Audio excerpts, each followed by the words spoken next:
Hello guys, welcome back to our channel వరా couples 99. So ఈరోజు నేను మీతో ఒక ఇంపార్టెంట్ విషయం అయితే షేర్ చేసుకోవాలనుకుంటున్నాను.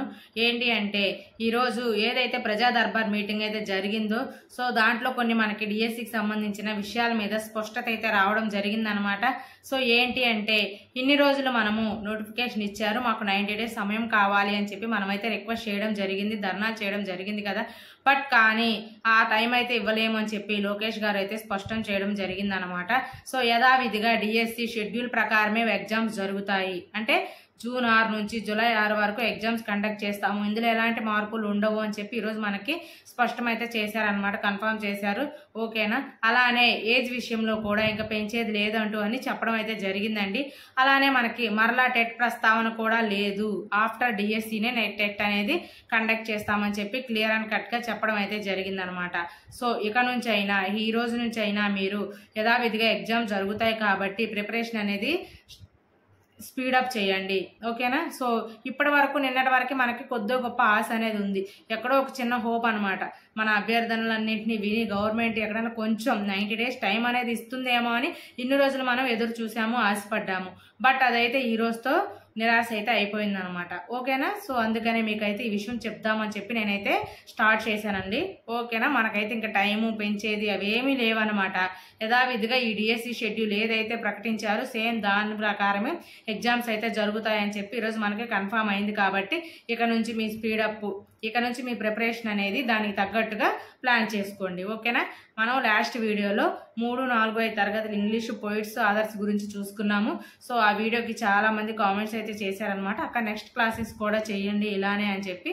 సో ఈ రోజు నేను మీకు 6th క్లాసు ఇంగ్లీష్ టెక్స్ట్ బుక్లో ఉన్న లెసన్స్ పోయిట్ ఆదర్స్ గురించి చెప్పాలనుకుంటున్నాను. ఓకేనా.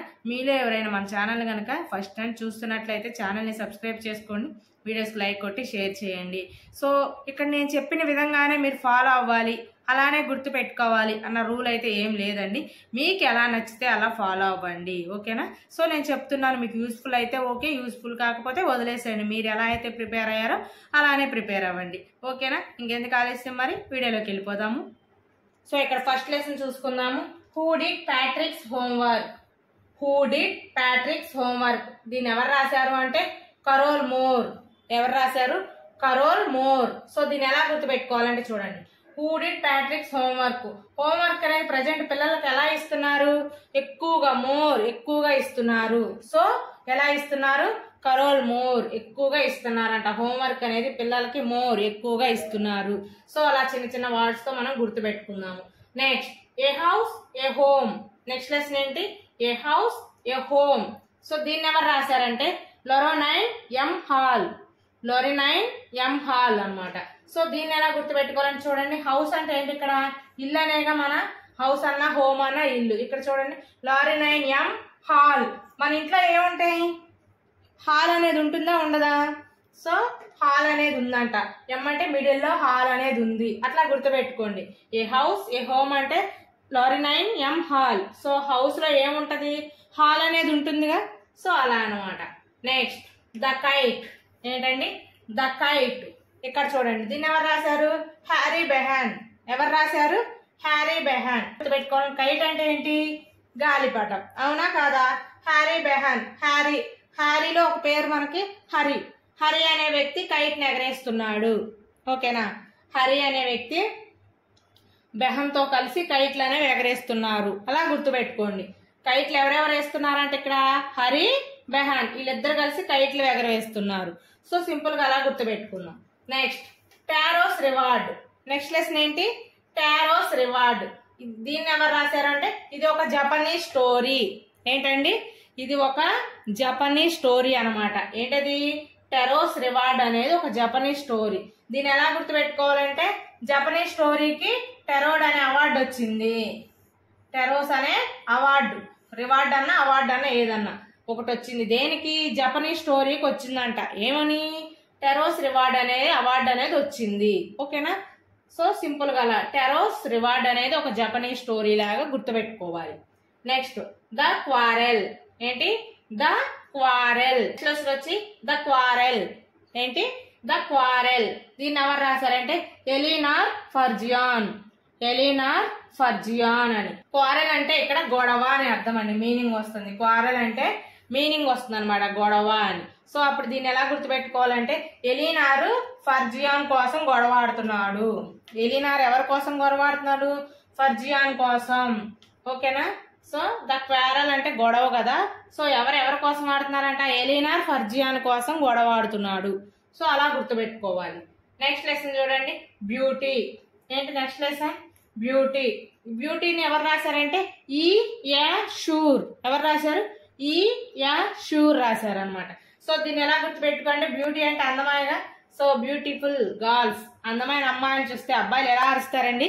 ఈ యా షూర్. అబ్బాయిలు ఎలా అరుస్తారు? ఏ ఏ అని అట్లా పక్కన మనకు సౌండ్లు చేస్తూ ఉంటారు, అవునా కాదా? సో అలా అనమాట, బ్యూటిఫుల్ అమ్మాయిని చూస్తే ఈ ఏ అని అరుస్తూ ఉంటారు కదా అబ్బాయిలు. సో అలా అనమాట, ఈ యా షూర్. ఇలా గుర్తుపెట్టుకోండి. ఓకేనా? సో సింపుల్ గా. Who did Patrick's homework. Homework ఎలా ఇస్తున్నారు? మోర్, కెరల్ మోర్ గా. Next A house a home. House home. Home లో ఏముంటుందండి? హాల్ అనేది ఉంటుందిగా. సో అది కీవర్డ్ అనమాట. The kite. కైట్ ఎవరెవరు వేస్తున్నారు? హ్యారీ, బెహాన్ ఇద్దరు కలిసి కైట్లు ఎగరేస్తున్నారు అనమాట. Next Taro's reward. Taro's reward award దేనికి వచ్చిందంట? జపనీస్ స్టోరీకి వచ్చింది. ద క్వారెల్. క్వారెల్ అంటే గొడవ. గొడవ ఎవరితో ఆడుతున్నారు? ఎలినార్ ఫర్జియాన్ కోసం గొడవ ఆడుతున్నాడు. బ్యూటీ. బ్యూటిఫుల్ అమ్మాయిని చూస్తే అబ్బాయిలు ఈ యా అని ఆ సౌండ్ చేస్తారుగా పక్కన, అదనమాట ఈ యా షూర్. ఓకేనా? ఇక్కడతో మీకు అర్థమైంది కదా కన్ఫర్మ్. సో ఇక్కడ మీకు క్లారిటీగా అర్థమైంది కదా. ఓకేనా? నెక్స్ట్ లెసన్ వచ్చి a different kind of school. Next lesson ఏంటండి? A different kind of school. So దాన్ని ఎవరు రాశారంటే ఈవి లూకాస్. ఎవరు రాశారు? ఈవి లూకాస్. చూడండి, ఈ డిఫరెంట్ కైండ్ ఆఫ్ స్కూల్ అంటే స్కూల్లో అందరు ఒకేలా ఉంటారా? డిఫరెంట్ గా ఉంటారుగా. ఈవి లూకాస్. ఇక్కడ లూకాస్ ని కొంచెం చూసుకున్నట్లయితే మీరు క్లాస్ అనుకోండి. క్లాస్ లో పిల్లలందరూ ఒకేలా ఉంటారా? డిఫరెంట్ గా ఉంటారుగా. స్కూల్లో డిఫరెంట్ క్లాసులు ఉంటాయి. సో అలా అనమాట. ఈ డిఫరెంట్ కైండ్ ఆఫ్ స్కూల్ అంటే ఈవి లూకాస్. ఈవి లూకాస్. సో స్కూల్లో డిఫరెంట్ క్లాసులు కూడా ఉంటాయి. క్లాస్ లాగా మనం కన్వర్ట్ చేసుకోవాలి ఇక్కడ. Next all but blind. ఏంటి ఇక్కడ? ఆల్ బట్ బ్లైండ్ అంట. సో దీన్ని ఎవరు రాశారంటే వాల్టర్ డీలా మరే.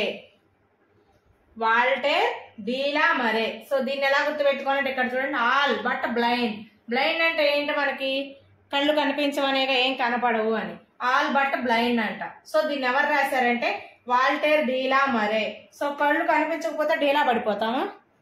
సో అలా చూడండి, అప్పుడు పెద్దవాళ్ళు మరే ఎందుకు డీలా పడిపోవటం, కళ్ళు లేకపోతేనేమి హ్యాపీగా ఉన్న టాలెంట్తో బతికేయచ్చుగా అని పెద్దవాళ్ళు చెప్తూ ఉంటారు. సో అలా అనమాట, ఆల్ బట్ బ్లైండ్. సో దీన్ని ఎలా గుర్తుపెట్టుకోవాలి మనం?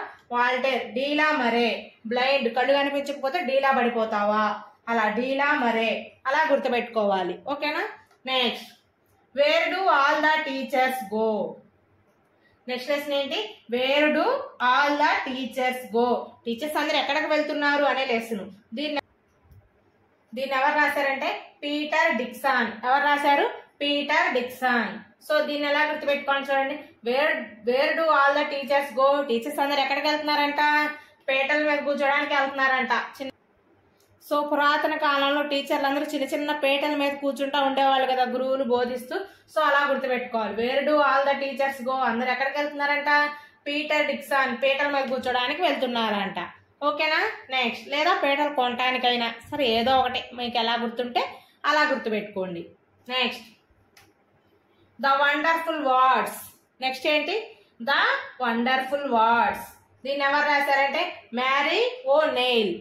మ్యారీ ఓ నెయిల్ అనే అతను రాశారు. సో దీన్ని ఎలా గుర్తుపెట్టుకోండి చూడండి, ద వండర్ఫుల్ వర్డ్స్. పెళ్లిగా ముందు ఎలాంటి మాటలు చెప్తారు? Wonderful words. అబ్బా నిన్ను అలా చూసుకుంటా ఇలా చూసుకుంటా అని చెప్పి వండర్ఫుల్ వర్డ్స్ చెప్తారు. బట్ కానీ వన్స్ మ్యారేజ్ అయినాక నిల్. మ్యారేజ్ అయితే నిల్ అనమాట. సో అలా ద వండర్ఫుల్ వర్డ్స్ ఎలా గుర్తుపెట్టుకోవాలి మనం? మ్యారేజ్ అయితే నిల్, ఇక లైఫ్ ఏం ఉండదు. సో అలా గుర్తుపెట్టుకోవాలి మనం. ద వండర్ఫుల్ వర్డ్స్ అంటే మ్యారీ ఓ నెయిల్, దాన్ని మనం మ్యారీ నిల్ గా గుర్తుపెట్టుకుంటాం. Next fair play. Next lesson ఏంటి? Fair play. Fair play. Fair play అంటే ఏంటండి? ఫెయిర్ అంటే న్యాయబద్ధంగా ఉండాలి అని. ఆట అనేది ఎలా ఉండాలంట? న్యాయబద్ధంగా, న్యాయంగా ఆట ఆడుకోవాలనేది లెసను. సో దీన్ని ఎవరు రాశారంటే ప్రేమ్ చంద్. ఎవరు రాశారు? ప్రేమ్ చంద్. ప్రేమ అనేది ఎప్పుడు ఎలా ఉండాలంట? ఫెయిర్ అండ్ లవ్లీ లాగా ఫెయిర్ గా ఉండాలంట, అంటే న్యాయంగా ఉండాలి అని చెప్పి ఇక్కడ. ఓకేనా? సో ఫెయిర్ ప్లేని ఎవరు రాశారు? ప్రేమ్ చంద్. ప్రేమ అనేది ఎలా ఉండాలి? ఫెయిర్ గా ఉండాలి. ఓకేనా? అలా. Next vocation. Next lesson vocation. దీన్ని ఎవరు రాశారంటే రవీంద్రనాథ్ ఠాగూర్. ఎవరు రాశారండి? రవీంద్రనాథ్ ఠాగూర్. ఒకేషన్ మనకు ఆల్రెడీ లాస్ట్ టైంలో రవీంద్రనాథ్ ఠాగూర్ రాసిన లెసన్ ఒకటి వచ్చింది. మీలో ఎవరికైనా గుర్తుంటే కింద కామెంట్ సెక్షన్ లో కామెంట్ చేయండి. నేనేం చెప్పాను లాస్ట్ వీడియోలో? రవీంద్రనాథ్ ఠాగూర్ అనే సినిమా వచ్చింది. ఆ సినిమాలో పిల్లలు ఉంటారు, వాళ్ళకి ఏమి ఇష్టం? పేపర్ బోట్స్ అంటే ఇష్టం. సో మీకు ఇక్కడ గుర్తొచ్చింది ఆ లెసన్. పేపర్ బోట్స్ అనే లెసన్ కూడా రవీంద్రనాథ్ ఠాగూరే రాశారు. సో ఇక్కడ ఏం లెసన్ రాశారు? ఒకేషన్. ఏం రాశారు? ఒకేషన్. సో పిల్లలందరూ ఒకేషన్కి వెళ్ళి ఏం వదిలేరంట? Paper boats వదిలేరంట. అలా గుర్తుపెట్టుకోవాలి. సో ఇప్పుడు రవీంద్రనాథ్ ఠాగూర్ అంటే వెకేషన్, పేపర్ బోట్స్ రెండు మీకు గుర్తుకొచ్చేయాలి. రవీంద్రనాథ్ ఠాగూర్ గారు పిల్లల్ని వెకేషన్ కి తీసుకెళ్తే వాళ్ళు పేపర్ బోట్స్ వదిలారు. ఇది ఆయనకు సంబంధించిన కోడ్ అనమాట. ఓకేనా? ఇలా గుర్తుపెట్టుకుంటే 1, 2 అన్వయించుకుని మనకి అన్ని గుర్తొస్తూ ఉంటాయి. ఓకేనా? సో సింపుల్ గా ఒక్కసారి చూడండి బ్రీఫ్ గా. ఏ డిఫరెంట్ కైండ్ ఆఫ్ స్కూల్. స్కూల్లో డిఫరెంట్ పీపుల్స్ ఉంటారు. అంటే ఈవి లొకాస్ క్లాస్ లో కూడా డిఫరెంట్ పీపుల్స్ ఉంటారు అని. All but blind. కళ్ళు కనిపించకపోతే వాల్టర్ డీలా మరే. డీలా పడిపోతావా? Where do all the teachers go. టీచర్లు అందరూ ఎక్కడికి వెళ్తున్నారు? పీటలు కొనడానికి లేదా పీటల మీద కూర్చోవడానికి. Peter Dixon. The wonderful words. Marriage కి ముందు ఏం చెప్తారు? అందరు వండర్ఫుల్ వర్డ్స్ చెప్తారు. బట్ మ్యారేజ్ అయినాక nil, Mary O nil. Fair play. Next వచ్చి ఫెయిర్ ప్లే. ప్రేమ్ చంద్. ప్రేమ అనేది ఎప్పుడు ఎలా ఉండాలి? ఫెయిర్ఫుల్ గా ఉండాలి, అంటే న్యాయబద్ధంగా ఉండాలి. వెకేషన్ రవీంద్రనాథ్ ఠాగూర్. ఇది ఆల్రెడీ మీ అందరికి చెప్పాను అనమాట. ఓకే, నెక్స్ట్ లెసన్ చూద్దామా? The Bunyan tree. Ruskin bond. ఎవరు రాశారండి? Ruskin bond. దీన్ని ఎలా గుర్తుపెట్టుకోవాలని చూడండి. The Bunyan tree. Bunyan tree ఆకులతో మనం స్కిన్ మొత్తం బంధించాం. బాండ్. ఓకేనా? స్కిన్ మొత్తం ఆకులతో కప్పేసామన్నమాట, బంధించేసాం, అలా చుట్టేసాం లాగా. ఓకేనా? The banian tree Ruskin bond. Banian tree ఆకులతో మనం స్కిన్ మొత్తం బంధించేసాం, బాండ్. ఓకేనా? మీ ఇష్టం ఎలా గుర్తుపెట్టుకుంటే అలా గుర్తుపెట్టుకోండి. లెసన్ వచ్చి ద ఫ్రెండ్లీ మంగూస్. మళ్ళీ నెక్స్ట్ లెసన్ చూడండి. The monkey and crocodile. ఇలా గనక యానిమల్ నేమ్స్ వస్తే సో అవన్నీ మనకి పంచతంత్ర స్టోరీలకు సంబంధించినది. ఓకేనా? The friendly mongoose, monkey and crocodile ఇలా గనక జంతువుల పేర్లు వచ్చినట్టుగా ఆ స్టోరీ మనకి పంచతంత్ర స్టోరీలోంచి తీసుకున్నారనమాట. ఓకేనా? సో అక్కడ అది గుర్తుపెట్టుకోండి. నెక్స్ట్ లెసన్ చూడండి. Lights out. నెక్స్ట్ లెసన్ ఏంటి? Lights out. సో దీన్ని ఎవరు రాశారంటే ఎడ్వర్డ్ థామస్. లైట్స్ ఎవరు కనిపెట్టారండి? థామస్ ఆల్వా ఎడిసినేగా. సో థామస్ లైట్స్ ని ఎవరు కనుక్కున్నారు? థామస్. సో లైట్స్ అవుట్ ని ఎడ్వర్డ్ థామస్. సో ఇది మనం ఈజీగానే గుర్తుపెట్టుకోవచ్చు, ఎందుకంటే లైట్ ని మనకి థామస్ ఆల్వా ఎడిసన్ గారే కాబట్టి కనిపెట్టింది. ఇది సింపుల్ గానే ఐడెంటిఫై చేయొచ్చు. నెక్స్ట్ లెసన్ చూడండి. Last lesson pact with sun. Last lesson ఏంటండి? A pact with sun. దీన్ని ఎవరు రాశారంటే జాకీర్ హుస్సేన్. ఎవరు రాశారు? జాకీర్ హుస్సేన్. మీరు ఎప్పుడైనా హుస్సేన్ సాగర్ దగ్గరికి వెళ్ళారా? చూసారా? హుస్సేన్ సాగర్ నుంచి కనుక సన్ అని చూసారంటే అసలు మామూలుగా ఉండదు అనమాట విజువల్. ఓకేనా? సో అలా a pact with the sun. So sun ఎక్కడి నుంచి చూసారు? హుస్సేన్ సాగర్ నుంచి చూసారు. ఓకేనా? జాకీర్ హుస్సేన్. సో ఇలా సింపుల్ గా గుర్తుపెట్టుకోండి. మీరు ఒకటి గమనించండి, అన్ని లింకులు మీనింగ్ఫుల్ గా ఉండవు. మనం ఏదో తిమ్మిని బొమ్మని చేసి ఐడెంటిఫై చేసే విధంగా మాత్రమే మనము ఇక్కడ అనేది కొంచెం మాత్రమే చెప్పడం జరిగింది. అదేంటి కొన్నిటికేమో అంత ఈజీగా ఉన్నాయి, కొన్ని ఏమో ఏం అర్థం కావట్లేదు అని అనుకోవద్దు అనమాట. సో అన్ని మీనింగ్ఫుల్ గా ఉండవు. మనమే ఏదో ఒకటి మీనింగ్ క్రియేట్ చేసుకోవాలి, గుర్తుపెట్టుకుని బిట్ కరెక్ట్ ఆన్సర్ చెయ్యాలి. అదే ఈ వీడియో యొక్క మోటో. ఓకేనా? అర్థమైందని అనుకుంటున్నాను. So a pact with sun అంటే జాకీర్ హుస్సేన్ సాగర్ దగ్గరికి వెళ్ళి సన్ ఎప్పుడైనా చూసారా? అలా గుర్తుపెట్టుకోవడమే మనం. ఓకేనా? సో ఇదనమాట వీడియో. సో మీ అందరికీ అర్థమైందని నేను అనుకుంటున్నాను. చెప్పాను కదా ఆల్రెడీ, అన్నీ మీనింగ్ఫుల్గా ఉండవు, కొన్ని మీనింగ్లెస్, కొన్ని తిక్మక్క ఉంటాయి. బట్ మనం అరేంజ్ చేసుకునే విధానాన్ని బట్టి, అర్థం చేసుకుని గుర్తుపెట్టుకునే విధానాన్ని బట్టి మనకి బిట్ అనేది అర్థమవుతుంది. ఓకేనా? మీరు ఎవరికైనా ఈ వీడియో యూస్ఫుల్ అనిపిస్తే మన వీడియోకి ఒక లైక్ చేయండి, మన ఛానల్ని సబ్స్క్రైబ్ చేసుకోండి. నెక్స్ట్ క్లాసెస్ కూడా నేను వీలైనంత త్వరగా అప్లోడ్ చేస్తాను. ఓకేనా? చూసి వదిలేకుండా ఒక చిన్న లైక్ చేస్తారని నేనైతే ఆశిస్తున్నాను. ఓకే, ఇంకా మీకు ఏమైనా డౌట్స్ ఉంటే కింద కామెంట్ సెక్షన్లో కామెంట్ చేయండి. నేనైతే మీ అందరికి రిప్లై ఇస్తూ ఉంటాను. Thank you.